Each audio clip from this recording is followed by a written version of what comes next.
Hey there, it's Ryan, and welcome to the newly renamed Anti-Cancer Revolution.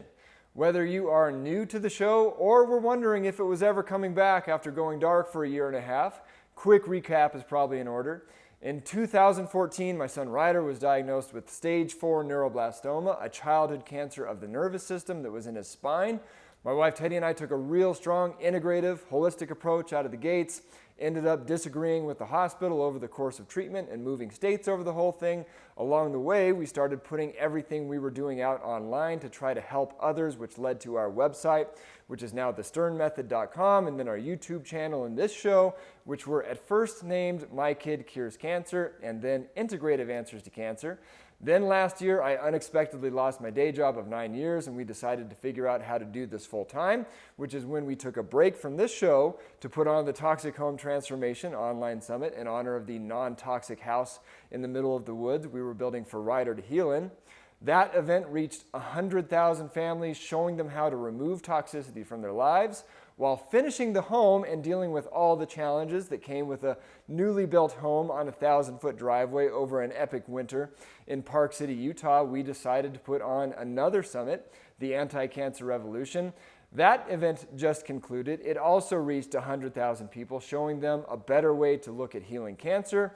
And now we're back here to the show, and we liked the Anti-Cancer Revolution name better than the old name of this show, so we decided to run with it. We'll try not to change it on you for at least another year. When our son Ryder was diagnosed with stage 4 cancer 11 days before his first birthday, my wife Teddy and I knew we weren't going to leave anything that could get him well on the table. We've worked with countless doctors and health experts, moved away from our family and friends, raised and spent tens of thousands of dollars, even built a non-toxic house in the middle of the woods, all in the name of healing. Today, Ryder is happy and healthy, and we live more fulfilling lives than before the diagnosis. This is a revolution against what causes cancer and disease, and against what people think about how to reverse it. Whether you're actively healing and want to know all your options, keeping it behind you, or making sure cancer never touches your family, this is your revolution. This is the Anti-Cancer Revolution. From integrative to alternative to energetic, we walk down all paths of wellness, free of bias. My name is Ryan Sternagel. Enjoy the journey. So I think you are really going to like this episode all about vibration and the healing power of sound with Michael Tyrrell. Michael is an author, visionary, musician, composer, and producer. He exists to bring love, healing, and motivation to a hurting world and in turn inspire others in our generation to do the same. This topic definitely falls firmly into the energetic side of the healing spectrum. If you are skeptical or doubtful of such things, I would refer you to everyone's favorite Nikola Tesla quote. If you want to find the secrets of the universe, think in terms of energy, frequency, and vibration. Tesla was certainly a pretty smart guy, smart enough to get a car company named after him at least. And we're not even going for the secrets of the universe, just how to heal disease. Although maybe at the core, those two things aren't far apart from each other. Either way, we all love Michael's Whole Tones products. We're always listening to his CDs in our infrared sauna, and our kids refuse to sleep without the Whole Tones to Sleep player, which we talk about at the end of this interview. Sleep is really the time your body does the heavy-duty healing, so optimizing that is critical between getting a ton of sunlight during the day and no artificial blue light after it goes down, sleeping in a cool, super dark room, etc. But this is really the icing on the cake, and you can take it anywhere with you, which is really neat.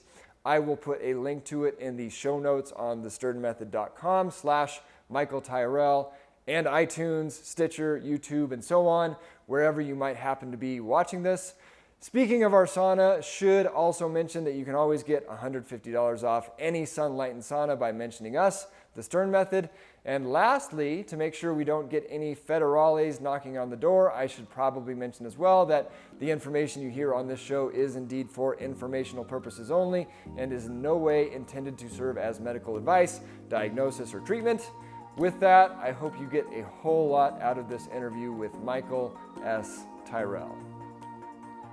Welcome back to the Anti-Cancer Revolution, everyone. I am Ryan Sternagel, and today we have with us Michael Tyrrell. Michael, how are you? Thanks for coming on. Oh man, it's an honor. I've been waiting for it.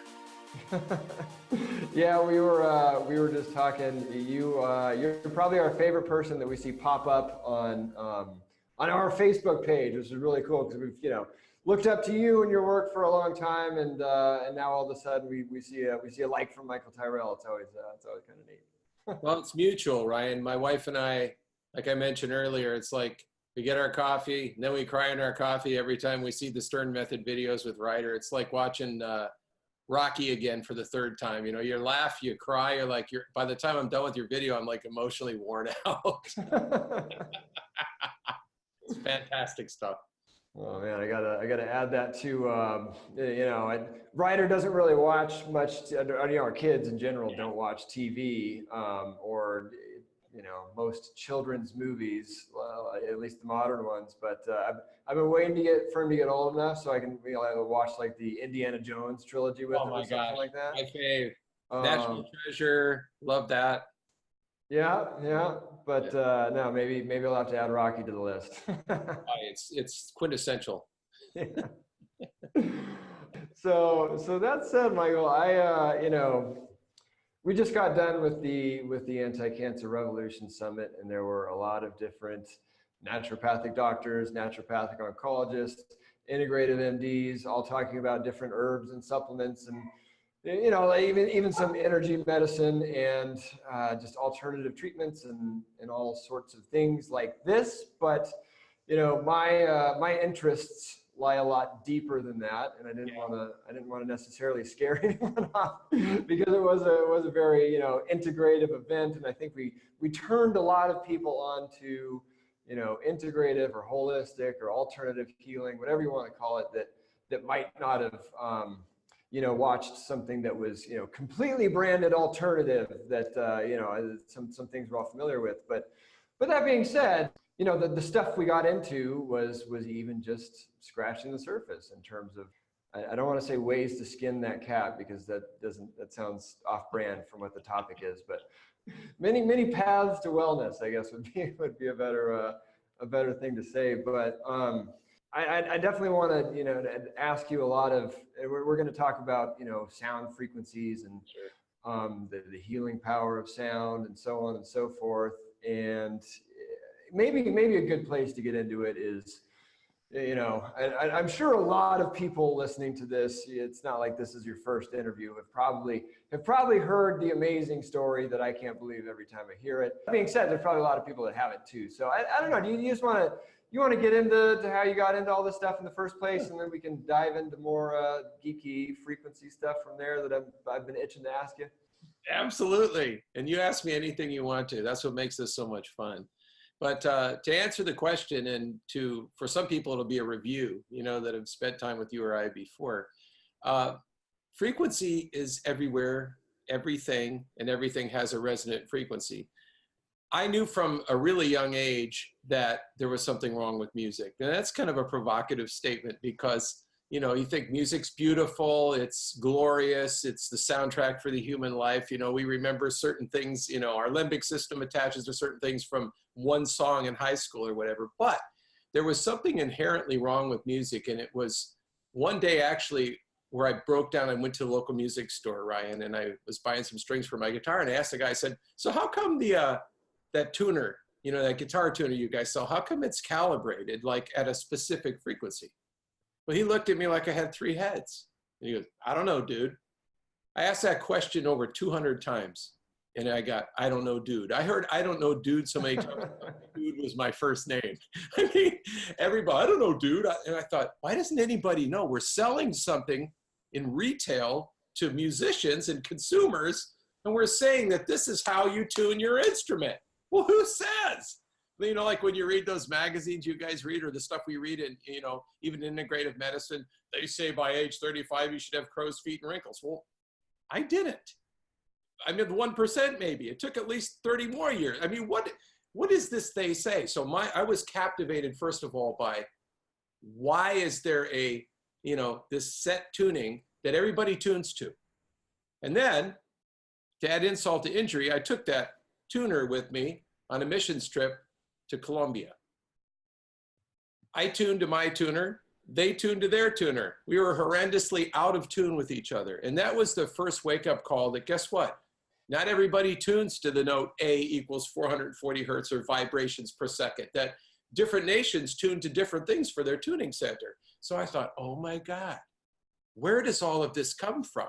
Which is, again, you know, the great discoveries in the world come by subtraction, and just like yours. It comes from, all right, you read everything that's out there, and if it doesn't butter your corn, if it doesn't answer your question, then you either do one of two things. You just go in the fetal position and forget about the question, or you just keep busting through, like you said, Indiana Jones, until you get the answer or the treasure you're looking for.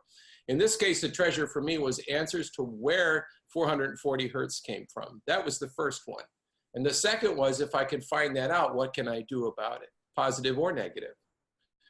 So in my early research, I finally found one mention of 440 hertz, or A, or what people typically tune their instruments to, is the note A equals 440 hertz on the digital or chromatic tuner. I suddenly realized there was an attachment to Nazi Germany. And when I saw that, you know, like my hair stood up, because this is the kind of stuff that, I'm not a conspiracy theorist by any stretch, but if there's factual, bizarre stuff that affects music, I got to know about it. Inquiry minds need to know. So there was a guy named Joseph Goebbels, who was kind of like the right-hand man to Adolf Hitler, in charge of propaganda and mind control. And part and parcel with, you know, Joseph Mengele and some of the other butchers that tortured Jewish people to find out how they react to certain stimuli. And one of them was trying to figure out how to induce insomnia. Well, that's the opposite of what I'm trying to do in my life, is induce insomnia. I mean, I went through that myself. So I realized that A equals 440 hertz was also synonymous as the German radio beat, a broadcasting frequency, a frequency that they actually use to interrupt the circadian rhythm of the human body. That's huge. You know, our pineal gland goes, hey, what are you doing? I'm trying to sleep here. So that's what that is. It's an interrupter circuit, if you think about it. So here's the takeaway before we get into the nuts and bolts. So somebody actually was sick enough to think of a way to use something as beautiful as music to keep people from sleeping. How insidious and sardonic. Let's take the most beautiful vehicle. We can introduce love, we can introduce healing, we can make changes in people, we can celebrate life and death with this beautiful music, but now we're going to use it in a frequency that screws up how God created our bodies electric, our own circuitry.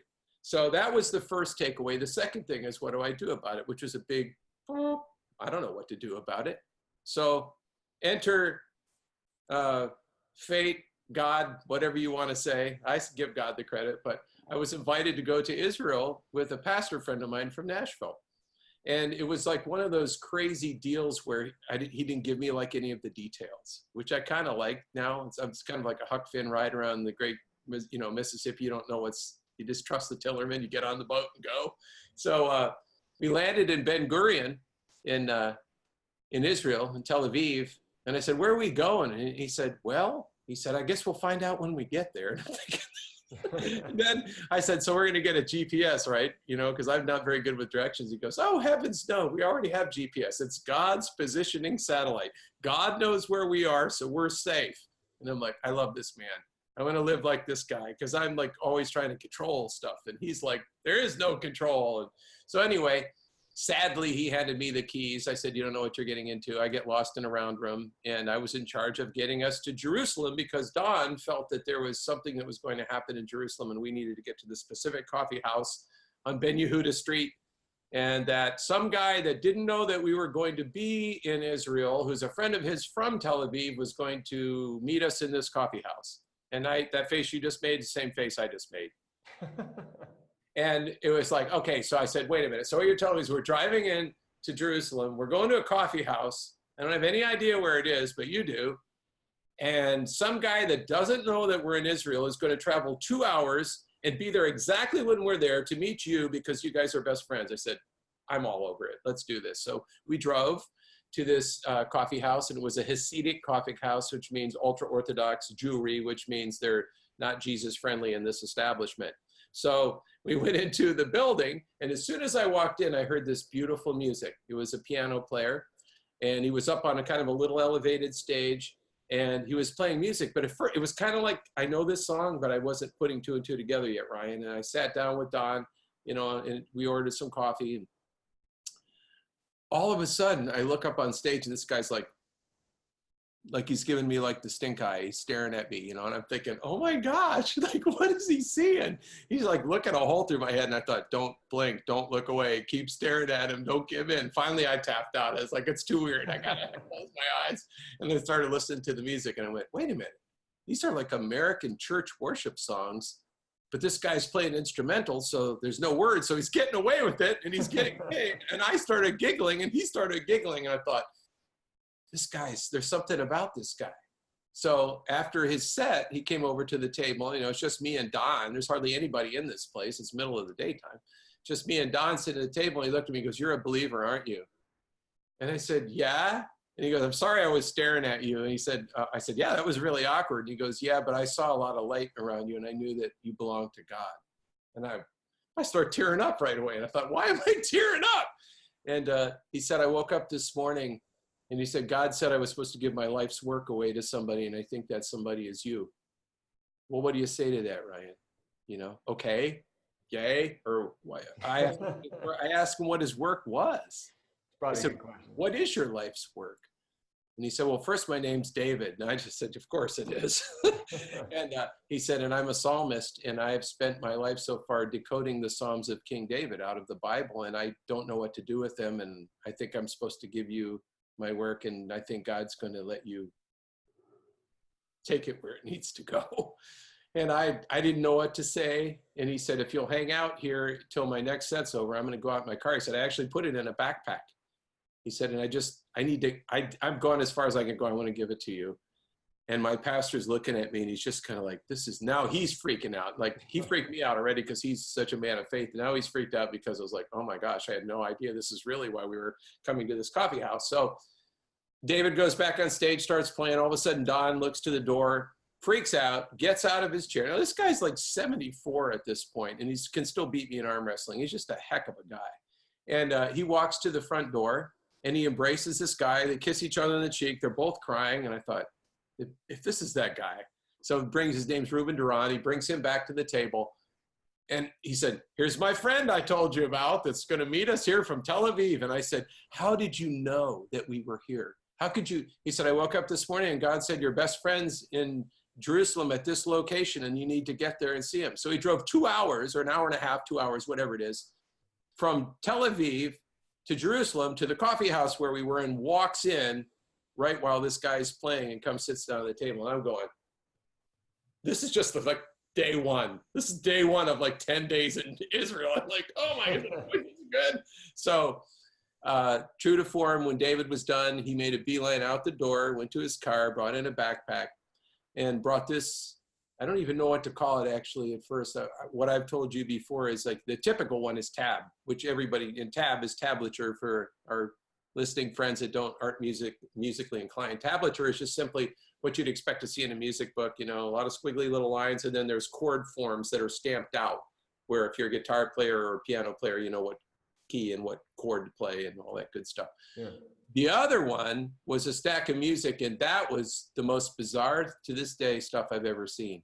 It looked kind of like cuneiform, but it was actually intervallic, you know, music. It was like if you taught Ryder right now all the songs that like Mary Had a Little Lamb, but you couldn't write the music out for him, you just wrote the intervals and you taught him the first note. And you said, Ryder, here's how you sing this song. Here's the first note. Now just follow the lines and you'll know. Yeah. It's intervallic, meaning interval music, but it doesn't have a key signature. It doesn't have time stamp. There's no tempo. It doesn't have any polyphony. It's not chordal. It's simply melodic, but it's only with wiggly lines. So you have to determine what the key is. And then if you know what the first note is, then you can sing the song. And I looked at that and I was absolutely mesmerized and absolutely confused at the same time. It's like, I have no idea what to do with this. And so I filed it away, kissed David on the cheek. Me and Reuben and Don, we went to eat in the Christian Quarter. And then the rest of the week was just as crazy, but for different reasons while I was there. So fast forwarding, So I get home, and then first thing I did is get out my guitar, and play the tab stuff. And I was like, well, of course, my guitar at that day was still tuned to 440. And I played it, and I was like, what's the big deal? I don't get it. So, okay. And then I looked at the intervallic design, and I was like, I don't even know how, that's a code. That's like a Rubik's Cube. So I just took everything, shoved it in my, in my desk drawer, and I didn't touch it for 2 years. And I actually kind of forgot about it, because that's how our lives are, isn't it? They get busy, and we get entrenched in whatever. I was working at a church then, and I had lots of stuff to do and lots of people to be accountable to. And so anyway, I'll never forget, I came home from work about 4:30, and my study was upstairs at our old house. And I had this crazy thought in my head, which isn't the first or last time, but I kept thinking about the number 222, right? And I couldn't get it out of my head. And I know that, in prophetic numerology, 222 means God's sufficiency in the midst of man's insufficiency, or when you have nothing, God is everything. It's a beautiful number. When you're destitute, he's wealthy or undone, you always have him. So it's a very positive number, but it didn't, why am I thinking about it? I know what that means. And so I had a Bible. It was actually a thin line Bible, NIV, sitting on my desk. And I'm mulling this thing around, and the thought comes into my mind, I wonder what's on page 222. I couldn't stop thinking about 222. So I wonder, and then I also was thinking this, if there's anything about David in the Bible on that page, I'm going to freak out like right now. So I went over. Now, for your listeners, again, whatever your Bible, whether you have one, don't have a Bible, whatever one you're looking at, if it's not the same translation and type size, it will be a different page, of course. So, but this was a thin line NIV Bible. And I opened to page 222, and it was a genealogy. And I'm reading down there, yeah. And the last line on that page at the very bottom said, and David, the son of Jesse. And I don't know if you've ever had one of those cathartic moments, or maybe when you got the first good news about Ryder, and you're so overwhelmed with emotion that you really don't know how to describe it to another human being. You just feel like somebody just plugged you in. And I went, no, it can't be that easy. There's no way. Double it? I said it out loud, double it?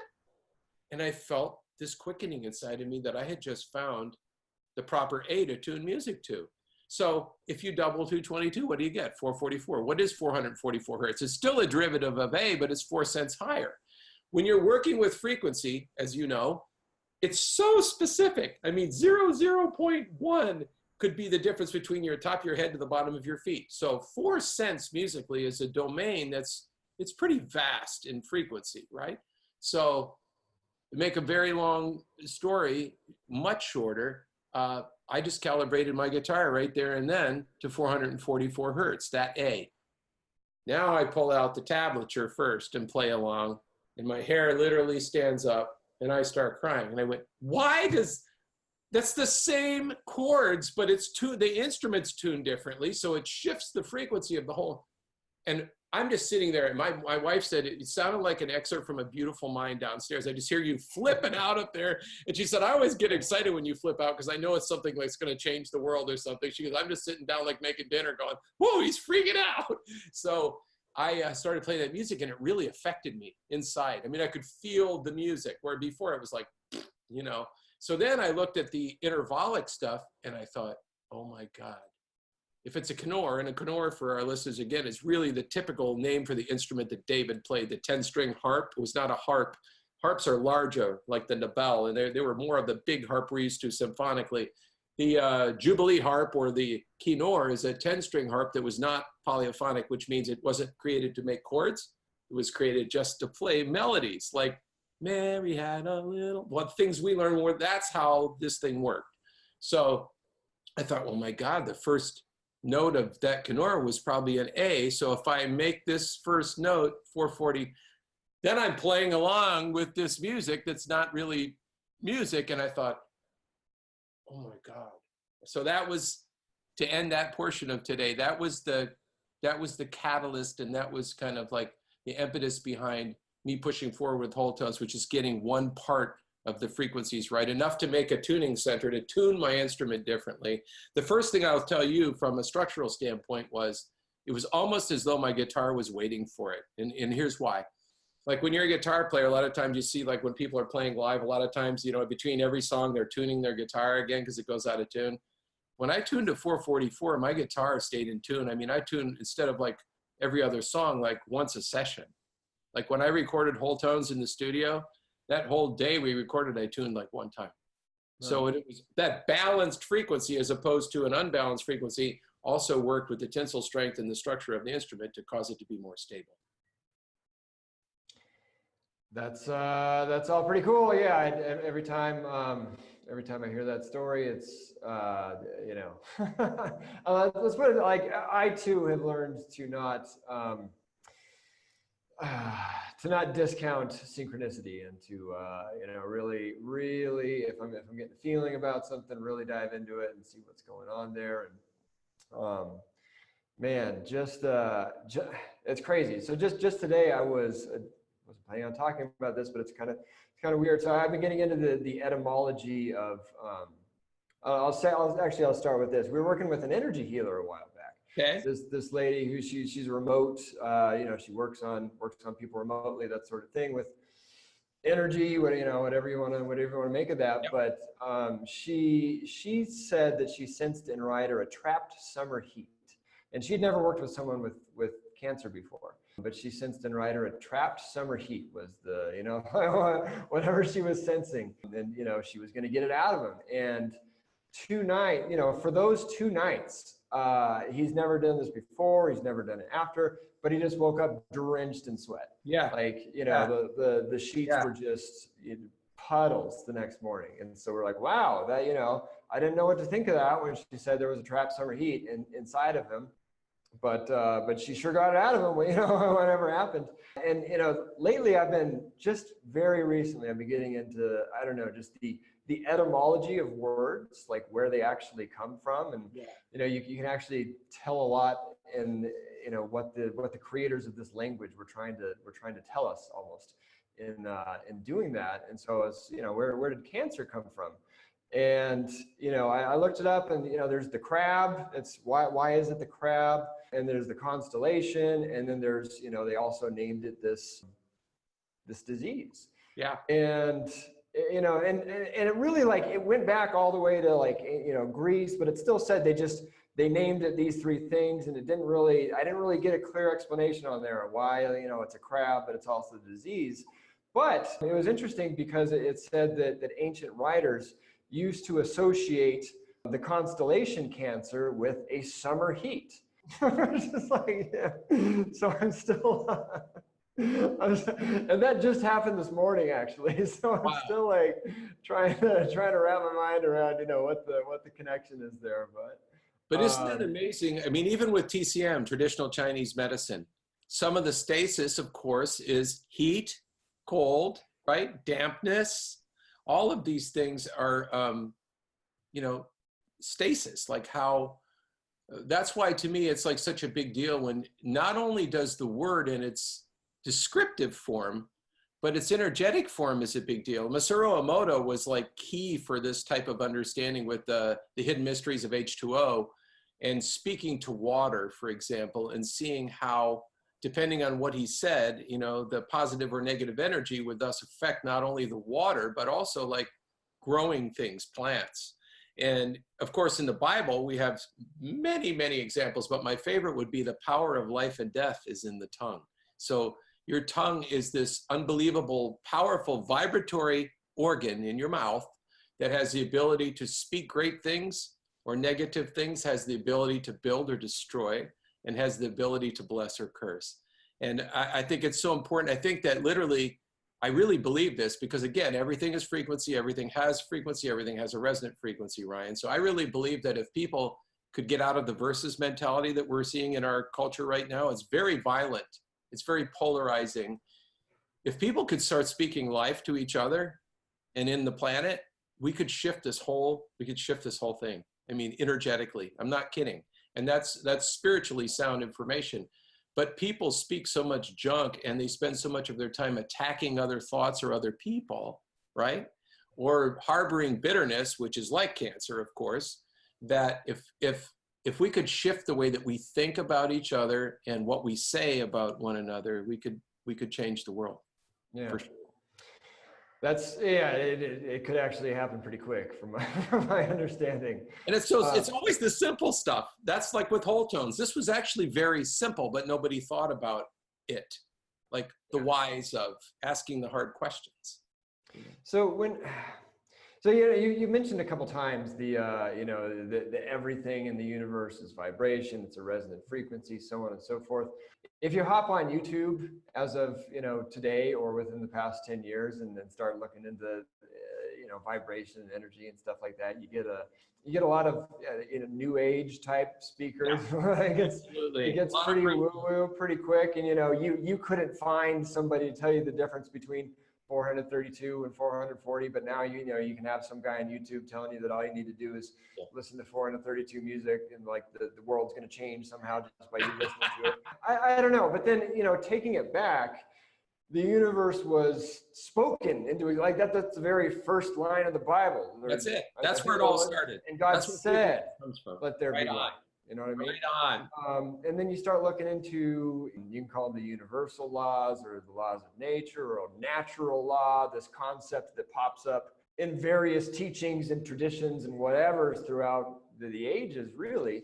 And, one of those laws is the law of vibration, that everything is vibrating at different, that was like, and this was way before, 10 years ago on YouTube, you know what I mean? So I don't know, could you do anything you could do to expound on that concept to Absolutely. really, hammer it into people's minds and the importance when we talk about specifically folks either going through or trying to avoid something like cancer? Absolutely. Well, the first thing I would say is, there's a lot of people today too, and it's really funny. They want to take ownership of finding frequencies, albeit, solfegy frequencies or many of the other frequencies that I've used or Royal Rife has used or all these people. It's so ridiculous by one statement. When frequencies was introduced in the world was by the mouth of God, and all of the frequencies were all mentioned at one time. And what happens after you exhaust the audio realm? We begin the realm of photonic energy or light, right? And so what happens? God said, and then there was light, which I think is his voice filled the sonic spectrum of sound. The audio realm was overwhelmed, and the next harmonic of audio, when there's nothing more to hear, then light appears. And so where this gets fun is people automatically in your mind, just because we're creatures of habit, Ryan, we say, okay, and there was light, and light was good, so they think the sun.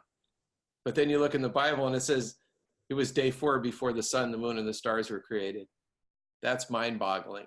And in the knowledge of that, we have to realize that there's one power, which is very important in your question. You think about all of the people. I'm trying not to get emotional, but every time I talk to you, I get emotional. Every time I watch your videos, I get emotional.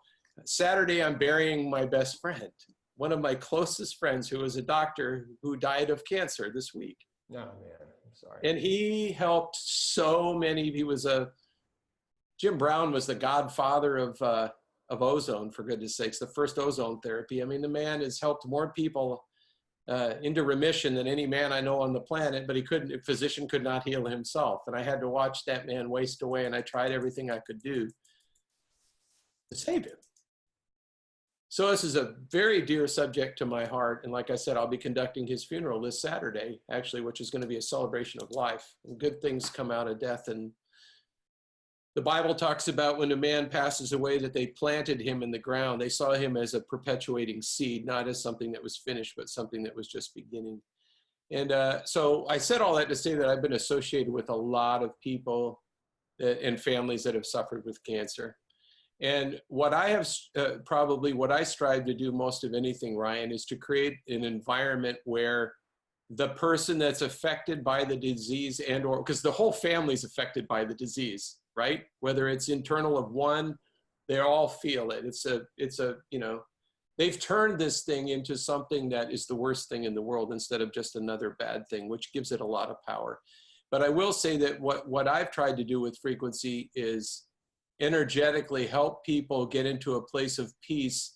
And later we'll talk about sleep, because sleep, especially when you have a debilitating disease, is one of the best things that God put on the planet for you to do, and the hardest thing to do when you're really sick. Yeah, so to answer your body question, does the work. Yeah.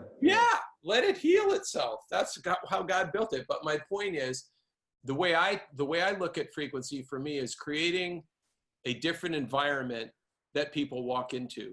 I mean, you think about it, that environment in the Bible where King Saul, we've talked about this before, this, you know, in the Bible, it talks about an evil spirit or a tormenting spirit, whatever it is. I mean, all of us have had days where, you know, we're like going, oh my God, make it stop. My whole, my whole way of creating stuff is when someone walks into my house and they hear the tones, I want that same response, and we always get it. The first thing they do is take a deep breath. The second thing they do is sit down. If it's a girl, she usually says, I feel like I just had a glass of wine.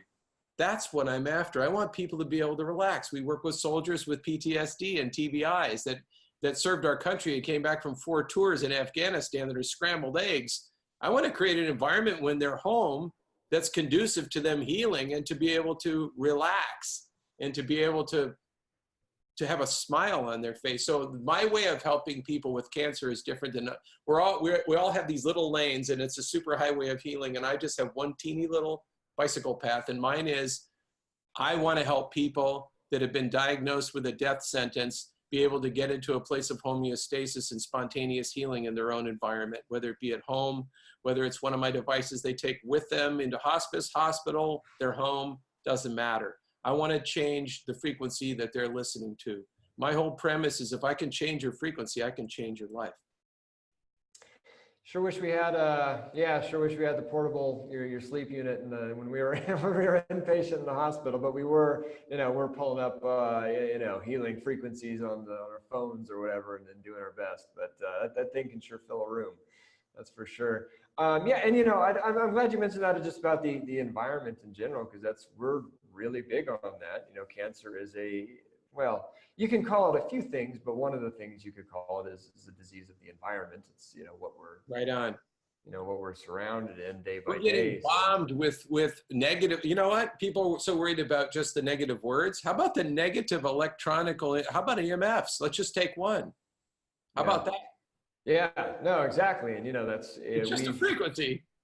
We've obviously gone to, we really have wrapped our minds around this and get it. And that's why we, just got done building a house out in the middle of the woods with, non-toxic building materials from the ground up. And now Ryder can, he's in the woods getting all those, whatever little, phytochemicals are that come off the trees, the pheromones or whatever. But yeah, it's just, the environment's everything. But then we also do as much as we can to quote unquote supercharge it, like, being out in the woods or something like that, but also having the best music around, diffusing essential oils or whatever, just everything you can do to create the most healing environment possible. Gosh, I got off on a little bit of a tangent there, but my next question to you was going to be, so we talk about, or we hear about, you want to be high vibration, right? Everybody's, it's kind of like the key, the catchphrase these days. It's got to be high vibration, and the explanation is you can kind of feel it if you're in sync with somebody, or if they're really high vibing person, then you're going to feel that, and so on and so forth. Which,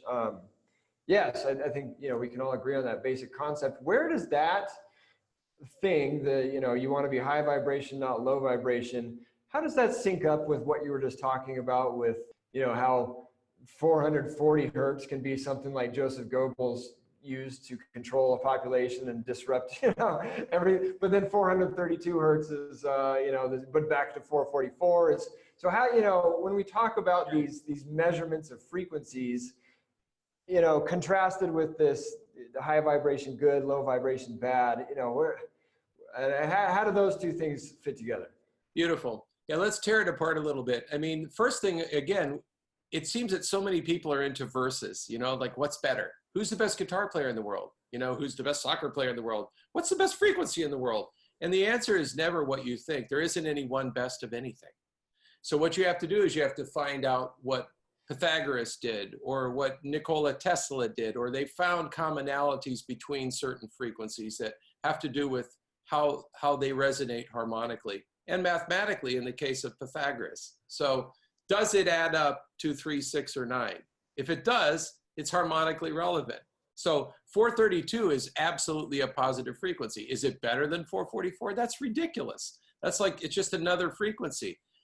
What's important with frequency healing is making sure that whatever frequencies you use are congruent with one another. In other words, just like with musical notes, they're relative or they're family, right?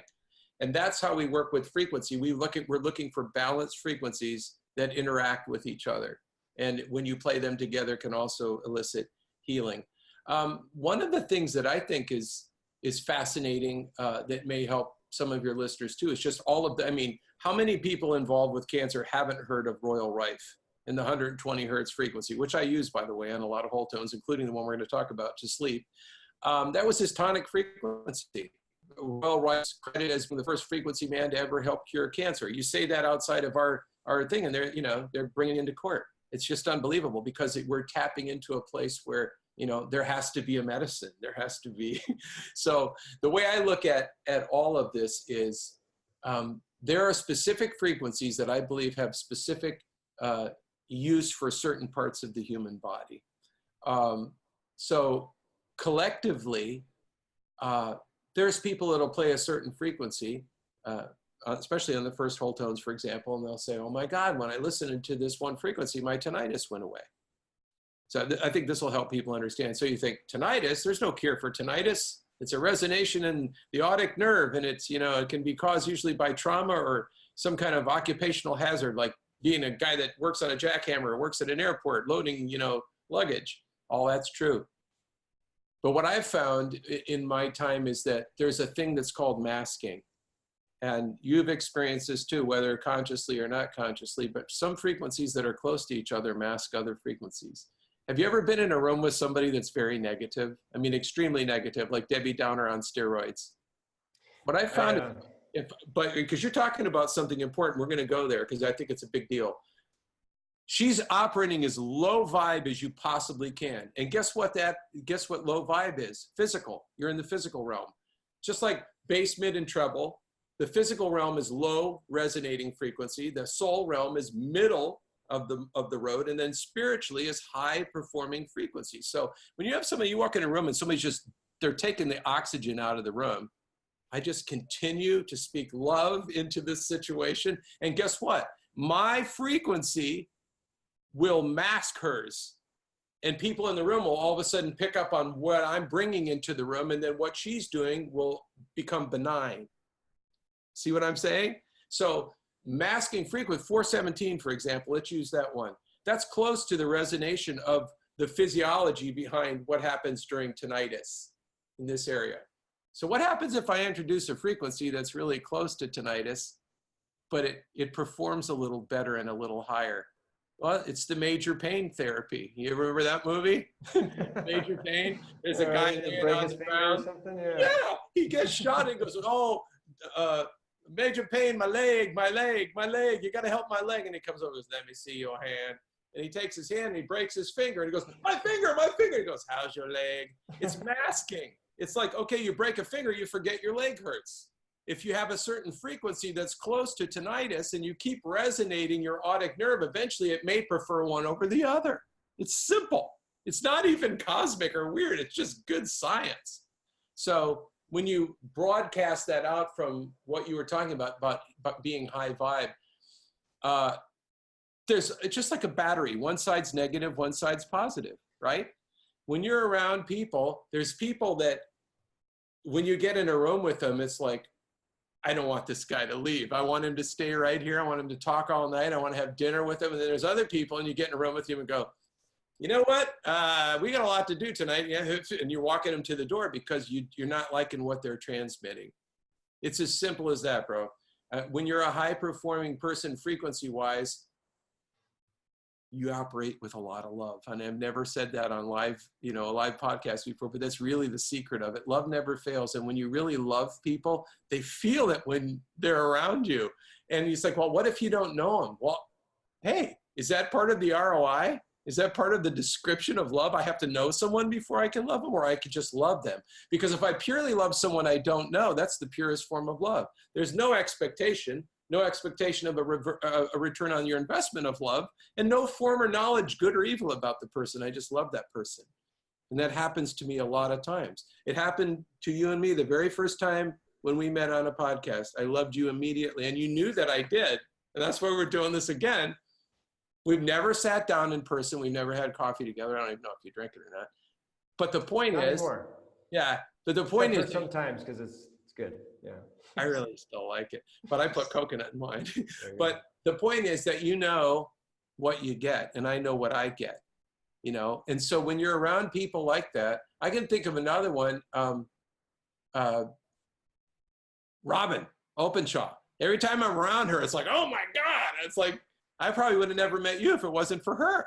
You see how it works? It's like if you surround yourself with high vibe people, then you keep meeting more high vibe people. You surround yourself about negative people that are always complaining and hating life, and all of a sudden you're brought down. You feel, oh, you want people that are gonna, you know, at least match your frequency. So if you bring something good into the room, then it just kind of, everybody's feeling that. Does that make sense? It does. Yeah. Yeah. That's funny. Robin was, you know, we did the Toxic Home Transformation event with her last year, and she was kind of our first, when we're getting into this whole online health information sharing, whatever. You know, Writer's Journey has been public since day one, but actually trying to make a thing out of it. She was kind of our first person that was doing kind of what we were, that we actually like got to know in person. And yeah, there's a difference. I mean, she wrote a book around, you know, this vibe, and yeah, she actually, you know, manages to practice what she preaches, I guess. Yep. Yeah, you can feel it. Yeah. Would it be an accurate way to describe it as almost like being infectious? Like, is that good frequency somehow interacts with our frequency and, you know, either brings it up or just modulates it or whatever? Or is it some kind of more of a harmonization type thing? Or, you know, what is, you know, how do you describe that interaction in terms of being beneficial to us? I might be able to make it even simpler. I mean, I don't know how it works around your house, but you know, there's certain times when you expect your wife to say, I love you, right? But it's when she says it when you're not expecting it in a way that is so pure that you're taken back by it for a moment. You're like, man, I needed that.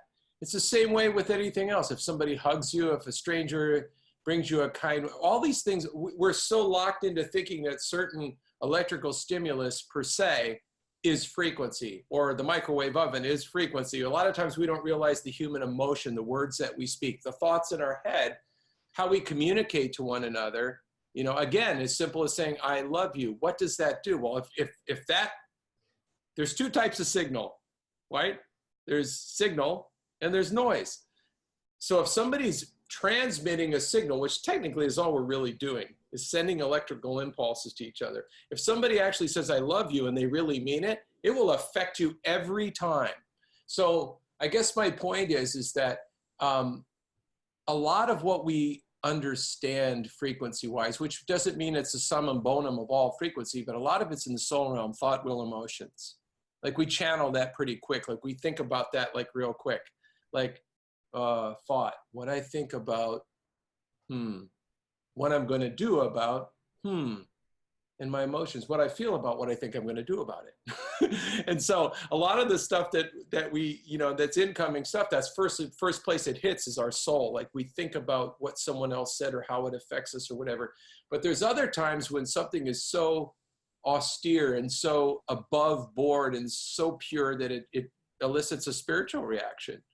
So I think that it's all the above. I think there's an emotional component. I think there's a chemical component. I really believe that frequency can affect your body on a cellular level. Very, very, I mean, I have to be careful what I say because everybody's always on my case about claims, but I'm not making personal claims. I think frequencies can absolutely affect the cells of our body. Beyond, yeah, I mean, when you read something like The Biology of Belief, and he you know, Dr. Bruce Lipton's pretty, you know, well covers, you know, how your thoughts can literally physically change your blood chemistry, your epigenetic expression, all that stuff. So, you know, to think that something even more tangible like a frequency, you know, wouldn't do that would be, yeah, exactly. Well, as a man thinketh, so he is. You know, like I'm like deadpan's dead center realist. People think I never have a bad day or I never have stress. I got really stressed out last week because of something that somebody did. I let it get under my radar, okay? And guess what the first thing that was affected was? Anyone? My gut, my stomach. I got sick to my stomach. How many times do you ever hear somebody say, this gut reaction, or that it's another brain. All it is, it still has serotonin. You have serotonin in your intestines. A lot of people don't know that.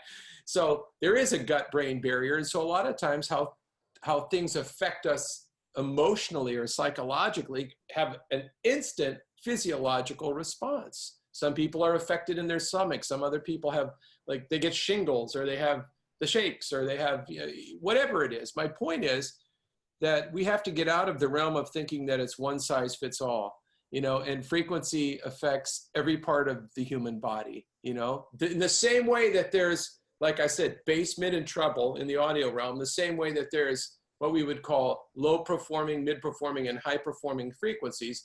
The same holds true on how it affects the human body. Like Nikola Tesla, his study of frequency is so far and above what most people can comprehend, but he was mostly talking about low frequency, which was purely affecting the human body from a healing standpoint. But what he created was called the picotesla frequency, which, you know, for the layperson is very simple. It's a very low frequency with a very low amount of amplitude. And let me explain really quickly why. Because when you work at something on an atomic level or a physiological level, that's a low frequency. You know, there's a roll off to where we can't hear low anymore, and then the moles start hearing it. You know, I mean, our postage stamp size bandwidth of audio is really not that vast, like a dolphin or like a mole or other, you know, a bat, obviously super high. But the point is that there's like this roll off. And so Tesla discovered that, hey, if I can vibrate certain parts of the physical body with low amplitude, I'll explain why in a minute, I could actually bring spontaneous healing to the body, and it works. Now, the reason amplitude is the magnification of that frequency. It's not how many times it vibrates, it's how strongly it vibrates. And so just for grins and giggles, if we used a low frequency on our friend's body and we used high amplitude, we'd blow his atoms to kingdom come, we'd blow them apart. That frequency actually has the power to do that too, of soft tissue. We could explode the soft tissue by having too much amplitude. But Tesla found the magnosphere, for those of you that are familiar with the magnosphere. Jerry Jacobson, one of the most brilliant men in the world, created the magnosphere. They're using it to, you know, from everything from nervine issues to, you name it, dog with hip dysplasia, whatever. It's a frequency arc that works on picotesla frequencies, low frequencies, low amplitude. You sit in the coil. I mentioned it in my book. I actually did it. You sit in the coil and you have a very low vibratory thing. Next thing you know, for me, you know, if you read the book, The Sound of Healing, I had laryngitis and I sat in the magnosphere, and all of a sudden I felt like this low current right in my larynx. And he just said, just sit there for a while. And I sat there and I could hardly even talk. So like a smoker lady. And, you know, 15, 20 minutes later, Dr. Jacobson walks back in and he goes, how you feeling? I said, I feel great. My voice was back. Why? Was it some magic, or was it just good science? It's good science, bro. Yep. Yep. So I've asked you this before, and maybe going into the explanation, not the best for time purposes, but it's probably, I want to ask it again just to have it on this this recording. You know, when we talk about the best way to play these things, like, you know, MP3 versus CD versus, you know, record player, whatever. What we talked about last time, more or less, there are some, I don't even know what is taken out of an MP3 versus more of that is in a CD versus more of that is in a record. But then again, like, MP3 is still like way better than nothing. Is that an accurate summation? It's a perfect, yeah, a lot of people get really squirrely about that. Is there a best way to list the frequencies? Of course there is, but you have to remember what we're talking about is truncation. Truncation is compression. So in an audio signal, what we've done is we've just squeezed a signal. See what I'm saying? It doesn't necessarily remove too much of the peaks and valleys, but when you digitize anything, remember you're converting waveform into numbers. Yeah. Right? That's how they do it. So obviously the greatest way you could experience a frequency is 99 and 9/10%. The place you'll never hear it is on the internet, because it's digital. I have actually used analog instruments and an analog driver to make most of the whole tone stuff. So at least by the time it comes into the digital world of mastering to get it up to broadcast, you have so much bandwidth that it's preferable. But with that being said, a lot of people say, well, is it still going to work? Well, if you remember on my website, we have tons of samples. The samples are 2 and 3 minute, right? They look like little CDs turning around. So many of the testimonials we have, the people didn't even buy whole tones, which, hey, if you got healed, that's why I'm here. But they listened to the sample, which is an MP3. So yeah, and that, that said, I don't know like what exactly went into making whole tones to sleep, but that thing fills up a room and you can feel it for sure. Oh, yeah. Yeah, so I was also going to ask you, and I don't know if there's any good answer to this, but in terms of it's probably more of a personal question than anything, but is there anything to look for in like a speaker, or if you're considering a sound system or anything like that, in terms of what would be best for making sure that you're able to broadcast the frequencies the best you can? The players that I have, both whole tones to sleep and whole tones to go, I put everything that you could put into a Alexa-sized player that's sonically relevant to what you're talking about. But if you're talking about like Michael audio, one of the things I've seen, and again, it's very important that I tell you that I don't sponsor or endorse anybody's musical stuff. I don't get paid.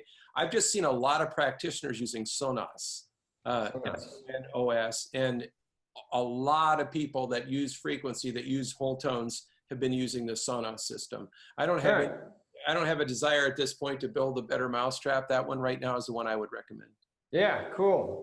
It's it's someday be looking at trying to optimize the environment with the sound system or something like that. Yeah.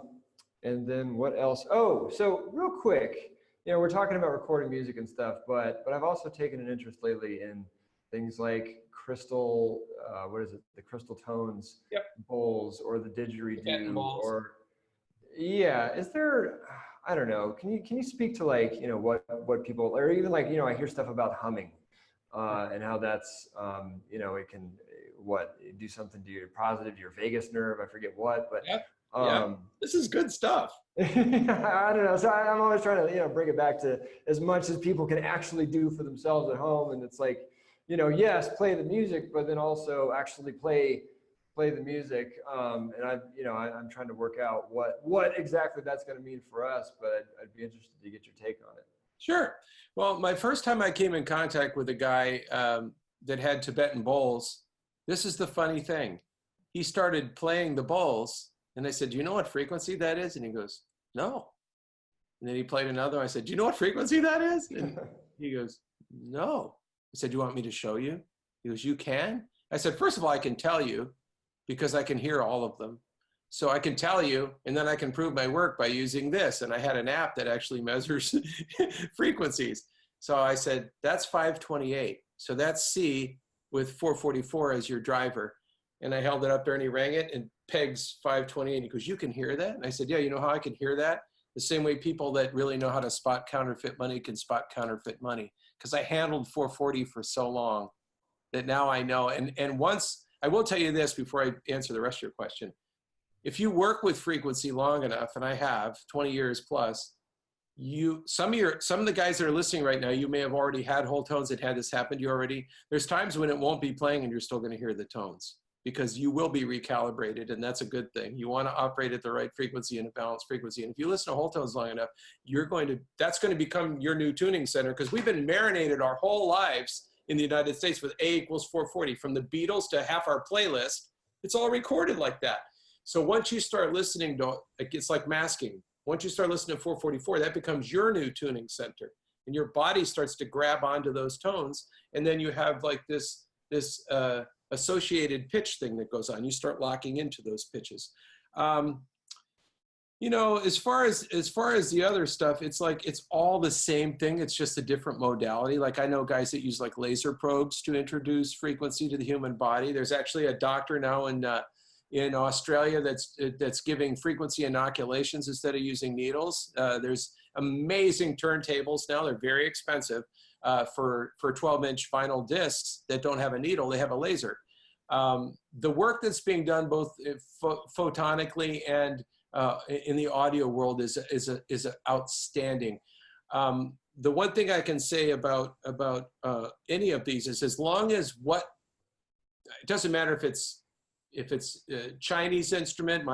My keyboard player, violin player Sunday is from Mongolia. He plays an instrument only a few people have mastered called the horsehead violin. It has 2 strings, but each one has 100 strands. And when he plays by himself, people start to cry because there's so much resonant positive frequency. Think about 200 voices in one bow. And he's just, 1/5 of the whole tones team. My point is that it doesn't matter to me what ethnicity or type of reproduction of frequency it is, as long as it's balanced, as long as it's authentic. And one thing that helps a lot is if the practitioner really loves people or not. It makes a big difference. The intention is still part of the equation, but it's all good stuff. I mean, I've heard some absolutely fantastic bowls. I know a lot of people that use tuning forks.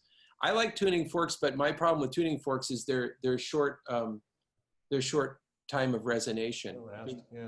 Yeah, so that's just my feeling.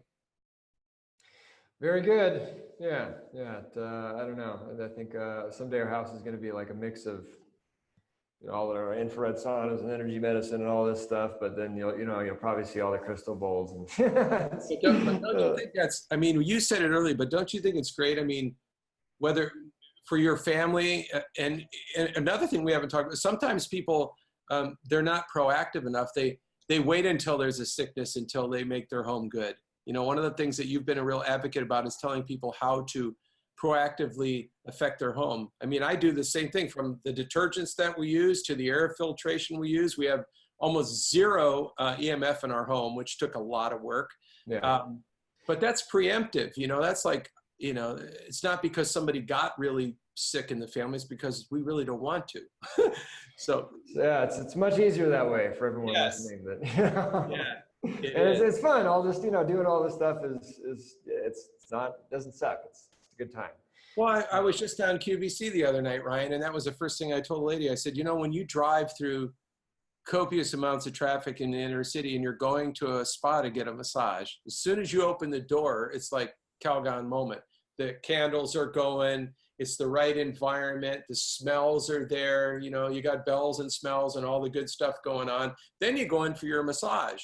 Then you feel like you've just been washed in holy water and you feel like a new person. Then you got to get back in your car and get in that stressful traffic and work through all that and get home. So that's why I created the whole tones devices that we'll probably get into. But yeah, and that being said, I was gonna ask you about the most notably. You mentioned all the testimonials you've gotten. I think it's important to like really hammer it in just how crazy and how voluminous amount of testimonials you've gotten, because it's pretty nuts. But then I know you just did you actually formally got a study on the sleep component, which I really want to hear about as well.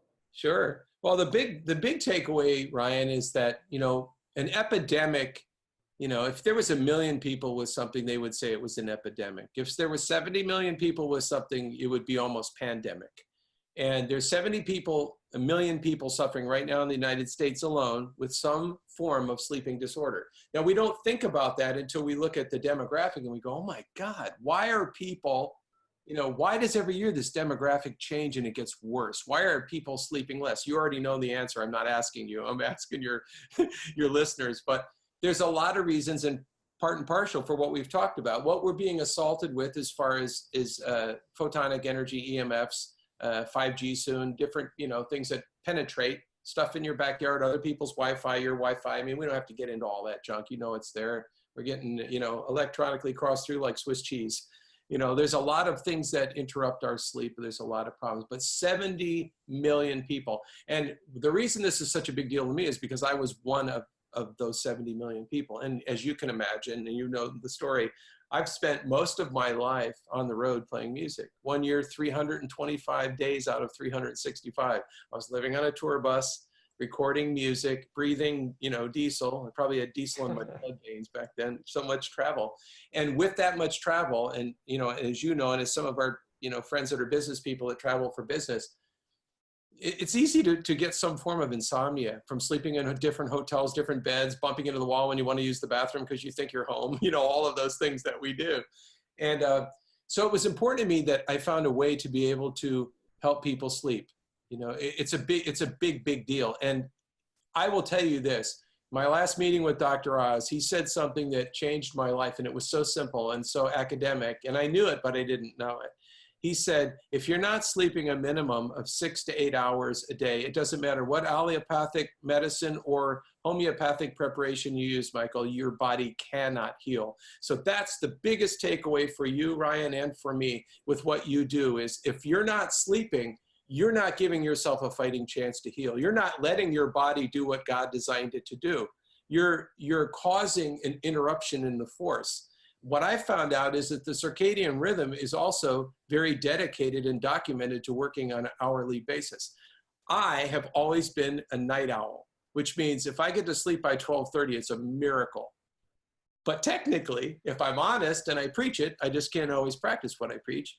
I should be in bed and asleep by 10 o'clock. You want to know why? Because between 10 and 4 is when your body's replacing itself and healing itself. That's when it happens. A lot of people I know that are super healthy people are in bed by 9 o'clock and they get up at like 6 in the morning and, you know, and it's always like playing music till 3 in the morning and going to bed when the sun comes up, and it's awful. So it screwed up my circadian rhythm so bad over the years that I had to find something that worked. So the takeaway for whole tones to sleep was everybody loved whole tones to go, or the original 7 tones that we've talked about before, but they always said the same thing. Whenever the drums come in, it wakes me up and I can't sleep. And my thing was, I didn't create a sleeping project. It wasn't to sleep. You know, now everybody was like, I just started going to sleep. But I said, but in your mind, you thought I created a sleep project, but I didn't. But I realized at that point I needed to. So the way it started was I had to call my drummer and tell him he wasn't playing on the next album. You know, it was a bummer. Sorry, Dustin, you don't need any percussion on the next album because you're waking up everybody, you know. And then I had to figure out, when was it in my life where I slept the best? And the answer was, try not to get emotional again, when my mother held me as a baby and would sing lullabies over me and hold me to her chest, and I felt the vibration of her chest and her heart when she sang over me, because it was only love. There was nothing in it other than I love this guy so much, this little creature, that I'm just going to sing over him until he falls asleep in my arms. And I thought, if I can recreate that, if I could just get that, then people are going to sleep like babies, no pun intended. It's really going to work. So I started thinking about, you know, lullabies that I remember as a kid. And I thought, well, what if I retune those lullabies to my tuning? And then we just go in the studio like we always do and just let it go spontaneous. And then I realized I didn't have enough content. And I thought, what if I write a lullaby? Well, I wrote 2. And one of them is called Gabrielle, and I wrote it for my niece, who is, like we talked about earlier, she's one of those kids like Ryder that, you know, there's kids that you go, oh, he's a great kid, I love that kid. And then there's kids that go, oh my God, that's a 100-year-old man in a baby's body. It's like, where did these people come from? And how did they get, well, she was actually the very first baby to come into the world listening to whole tones. And the story, very briefly, was when she was brought into the world, her mother requested that she be able to play whole tones in the delivery room.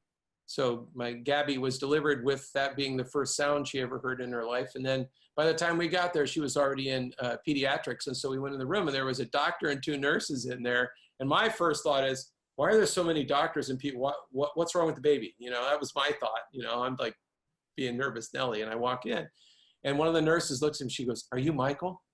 And I said, yeah. She goes, this music. I said, what? She goes, you can't leave the room. It's changing the whole environment of this whole floor. She said, we're just sitting in here listening to the music, talking, you know, to your brother-in-law and your new baby. And so the other nurse looks at me and she goes, Michael, I believe that whole tones is the soundtrack for the entrance and the exit of every human life, and every home should not be without it. And I just said, can I just copy that, please? So she goes, I'm serious. She said, I'm a nurse. And she goes, this music is affecting me so much that I'm just wanting to sit in this room. So I realized then that if I could find the component, Ryan, that wouldn't wake somebody up, if I could keep, and by what MOR, I mean middle of the road, if I could find just kind of like this, you know, constant, no peaks and valleys dynamically, the same music, very simple instrumentation, and added and there are different frequencies on whole tones asleep, by the way. You'll see it when you look at the box. But so I ended up putting it in this lovely little player, which is called Whole Tones, that you know very well, Whole Tones to Sleep. It's moronically simple to operate, which I did because nobody wants a tech degree to be able to turn on a machine. It's so frustrating. This is one button turns it on, super simple. You have a mode button, which what's interesting is it's only incoming, not outgoing. So I don't believe in using EMFs. And so the only time there's any noticeable at all is if you use the Bluetooth. But the Bluetooth will not connect to headphones on purpose. It will only connect to your phone or tablet because your phone or tablet has your music list in it, and it sounds horrible on those devices, but sounds like magic through here. So wait, did I understand correctly that that's only income, so it doesn't generate its own EMFs? Because Ryder is like scared to death to touch that button because he knows what Bluetooth means, and I've always like, don't touch that button, but don't touch that. Okay, so now that could be like, well, bring the stress level down on touching the So in other words, if you try to pair a wireless headset with it, it won't pair. Yeah. Okay. Cool. I don't want that in anybody's. Cool. Yeah. So the long story short was, once you have something, you know, the first thing is it's only as good as it works. So there was little clues along the way that I think are humorous and you probably think are funny that I don't share too much. But when I was recording this, I invited our CMO to come to the recording studio. So we're recording this stuff and I have this harpist, Steve Reese, in playing and everything. And I look behind me and Marty's sitting on the couch like this. And I thought, the guy just travels all the way from like Kansas City to see the recording process and he's asleep, but I'm not thinking properly. So anyway, it gets to the point where the whole thing's recorded. It was one of the best times I've ever had in the studio. Everybody's gone. It's just me and the engineer, Brad Knight. So we're sitting in there the very first day, and like for your listeners, mixing just means taking all the signal that you've already recorded and making it all work so you can hear all of the music balanced. So we're sitting there at the soundboard working, and I start yawning. And then he starts yawning. And then we had like our second cup of coffee. Then we had our third cup of coffee. Then by noon, we're like hitting iced coffee. And I don't drink that much caffeine. And I can't stay awake. And then he's looking, he goes, what in the world's going on? And then all of a sudden I thought, we're so dumb. We're recording and working on lullabies.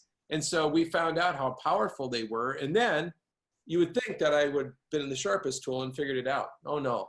We had a listening party when we finished the project at our house, me and Lily, my wife, invited everybody over, had food, you know, everybody, I can't wait to hear the new whole tones, you know. So we put it on, 5 minutes, the entire room at the same time. A whole room of people falls asleep in 5 minutes. That's when I laughed because I let them sleep for about 30 minutes and I woke everybody up and said, party's over, see you later. I realized how potent it was at that point. Is that we just knocked out a whole room full of people in 5 minutes. Like we got a song on there, it's called, it's called Angels All Around Us. And it was titled by our guys at Whole Tones as the song no one's ever heard the end of, because you're about 5 or 6 minutes in and you're done. So the long story short was, after all of this, I had different doctors and stuff say, well, you know, you're believable, we really like you, but you don't have any science behind your stuff, right? I mean, you have, you know, close to like almost 100,000 testimonials in 174 nations, but you don't have any proof that this actually works. And I said, well, you got a point there.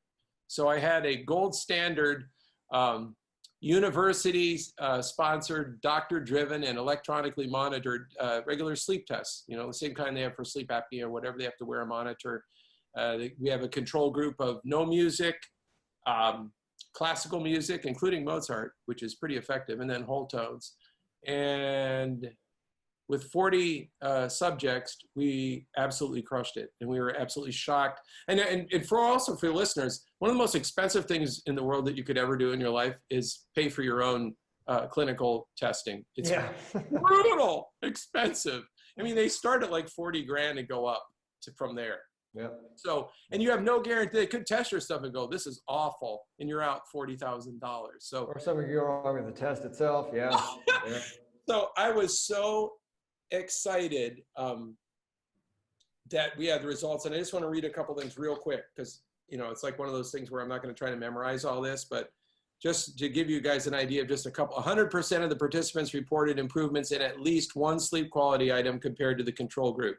66%, or 2/3 of the participant ability to fall asleep within 30 minutes of going to bed improved while listening to whole tones compared to control with no music. 61% of participants slept longer with whole tones versus control with no music.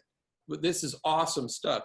79% of the study participants were in a better mood following listening to whole tones compared to control with no music waking up the next day.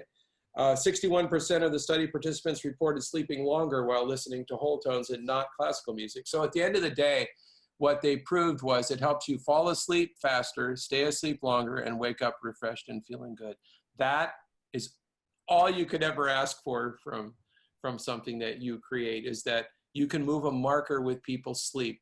The other thing I tell them, and I'll tell your listeners as well, Ryan, is that for most people, you'll notice pretty quick that it works. Sometimes it works immediately for people. Some people, I have to challenge them with a 21-day challenge, because if you don't like it, you get your money back anyway. That's how we roll. But sometimes people have a hard time falling asleep to music if they've always had it quiet in their room, because they listen to the music. So I tell them, give it 21 days, and most people find within 7 or 8, if they don't fall asleep immediately, that it's knocking them out pretty good. But you have to get, your body has to, your brain loves patterns, but it doesn't always assimilate a pattern. Sometimes it has to learn a pattern and then lock into it. Like people that use other modalities for certain things, your brain latches on to it, and then it's easy. So long story short, Whole Tones to Sleep is 3 hours of music that in this player has infinite repeat. So you loop it all night, let it play all night, and you can put it right by your bedside. One thing I tell everybody too is, because people sometimes get frustrated, and I'm working on it now, but some volume buttons, you just click them. These, you hold them down until you get the volume where you want it, take your finger off. They're linear. Same with the up volume. Like people go, I can't turn this thing down low enough. Yeah, you can turn it down to almost off, but you have to hold the volume button down. And then, so I tell everybody that now, so they get it. They don't go, man, this thing's really loud. No, it's not really loud. It's very soft. Which also, we talked about last time, volume is not important when you're working with frequency, as long as it's audible. Like people say, do I have to be in the room listening to it? No, you don't. Do I have to, have it really loud? No, you can be ironing or be, you can be doing something else in the other room and just have it on in the room. My dog loves it. If it's sitting in another room in the house, you can still hear it. So yeah, you might get a kick out of hearing this, but Teddy can't even listen to, well, she can listen to them, but not a whole lot, because we got, so before Ryder was diagnosed, we had the Jewel and the Nikola lullaby CDs, and he was listening to those, just, those were his bedtime CDs. He was always listening to them. They're really good CDs for anyone who has, kids and was looking for like lullaby CDs, but Whole Tones to Sleep's probably better. But then when he got diagnosed, those were the songs that, we had in the hospital with us, that were calling him down from all these traumatic situations and all this stuff. So, I mean, all these classic lullaby songs have now been burned into our brains with just this emotional, firestorm, whatever you want to call it. And so, yeah, now when Teddy hears those via Whole Tones, it's nice, but she can't, I don't think I could either, really, like actually just sit there and listen to them like that, or we just be crying all the time. So, but the kids are right above us, and I think we're probably, like you said, still getting the frequencies. So I guess it's all good. What's funny is, even when you don't hear the frequency, even when you don't hear the music, the frequencies have longer travel. So people don't realize that you're still hearing the frequency. You can hear, like, some people come in, in the house will be playing it. They go, I could hear the frequencies in the shower, but I couldn't hear the music. And that makes total sense to me. So. Yeah. So that being said, Michael, this has been awesome. For folks that would like to avail themselves of Whole Tones to Sleep, what did we say we were going to do? First, we're going to save them $10 by using your lovely name. It's easy to remember, Stern. It's easy. Well, no, Sternagel is not easy to remember. No, doesn't Stern mean star? It does. Star and nail. I wanted for our brand, I wanted to have something with like a nail in the star or something, but they got beat to it. But the promo code is Stern. Yeah. And we'll throw the appropriate links on the website, sternmethod.com, thesternmethod.com. This will probably be / Michael Tyrrell, but you can just get on there and, see the image or search Michael Tyrrell or whatever. And then if you're listening on iTunes or Stitcher or YouTube, the link will be in the description. So yeah. Hot dog. Michael Tyrrell, this has been really cool. Any last words of wisdom or emotion or whatever for folks that are either on a healing journey or just don't want to be on one in the first place? Yeah, that's what I was just thinking about when you were saying that, is that suddenlies happen all of the time in life, and I'm just learning the older I get what little, I've heard people say before that they're control freaks. And, at my age now, I realize that they're just freaks because we don't have control over anything. We really don't. We can make certain choices, which you highlight very well with the Stern method of how we can do everything that we do to make our homes a healthy place, and, things we can do to make our bodies healthy. But overall, I guess, what really makes the most sense to me is that I believe that the body regenerates itself, like every 3 weeks. I think that we find ourselves in a different body, but we have to give ourselves a fighting chance. And it's everything Ryan said, and it's also the emotional component. I live with frequencies on in the house all the time. I also do 99% of the stuff that you guys do at your house too. But ultimately, what gets me going is, at the end of the day, I don't look at myself as the tip top. I always look at the divine. I always look at the spiritual. I always look at what's perfect. I'm not perfect. I know it's a stretch, but I'm not. But I know that God is perfect. And so I often look at that which is perfect and focus on that. And get other people to think about that too. And the possibility is, we don't talk about miracles anymore, do we? I mean, in our everyday conversation. And somebody asked me one day, Ryan, they said, Michael, do you believe in miracles? And I said, no, I depend on them. There's a big difference, right? And with Ryder, you had to depend on a miracle. And you do everything you can to give that little boy a chance. But in the end of the day, his life is miraculous. Everything about him is miraculous. And so I say that too. It's like, when this is hard. It's been an emotional show for you. I'm trying not to cry. I'm around people all the time that people call handicapped. And you know what? The handicapped people that I know are the closest to God of anyone I've ever met. So they're not spiritually handicapped. They may have some kind of an infirmity, some kind of a sickness, some kind of degenerative disease. But in the end of the day, that isn't really whatever defines us. We're not patients, we're not victims. We're spirit beings in physical bodies that aren't perfect. And there's one guy I know that has the ability to do miracles and fix all of us. And I've had to depend on him. My mom's story. Now we know Ryder's story. So I would say never, never, never, never give up, man. Trust in God, but roll away from the rocks is probably my favorite expression of that. That's awesome. Yeah. Michael Tyrrell, this has been quite a treat. Glad we got to do it. Thank you so much for coming on the Anti-Cancer Revolution. It's an honor. I got to get out to Park City. I have too many friends out there. I need to make a house call. Please let us know when you do. Oh, yeah. Thank you, bro. Thank you. There you go. I really hope this interview expanded your horizons a bit on what it means to heal. Of course, we geek out on supplements and cellular pathways and epigenetic expression and all that as well, but energy and vibration really are foundational to what we really are, and would therefore be kind of silly not to consider when it comes to healing. Again, Michael's Sleep Player really does make a world of difference, as you heard.